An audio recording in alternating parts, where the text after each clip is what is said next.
As the new Minister of Education taking office in 2013, I've made a very deliberate and conscious decision that it is important to recognize the necessity for continuity to some degree in the education system. So I looked not just in the last administration and what was done in the last administration, but administrations before that, to see what were the efforts, what were the strides taken that were positive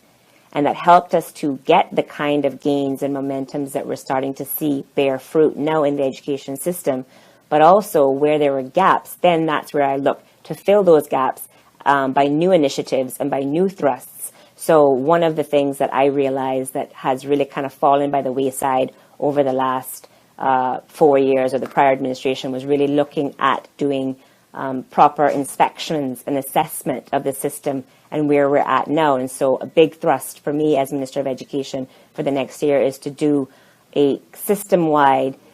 independent assessment of the system so we can develop a baseline to see exactly where we are, and then we can be able to measure progress going forward as to what we're doing and how we're improving. And so,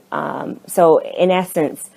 the idea of throwing the baby out with the bathwater because I am the new Minister of Education and I need to make my stamp, I think that the country and the education system in particular has suffered as a result of that kind of mentality. And so I've taken the view that if it's good and if it's something that we're already seeing the positive results, or we know that the focus needs to be, I will continue on that path and continue to strengthen it. But where there are obvious gaps, then there's time and we need to focus on making the strides to deal with that. And one of those areas, as I said, was that of inspections and looking at what the baseline results of our system from a systematic review are, but also the area of behavior. And that's why the big thrust in the coming school year will be looking to tackle issues of behavior that some of our schools are really suffering from. And by doing that, I think we will be able to then see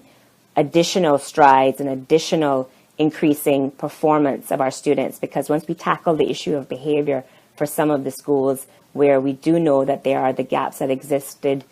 previously, and hopefully in the coming September we will have addressed, or we will have a plan of action to address those gaps.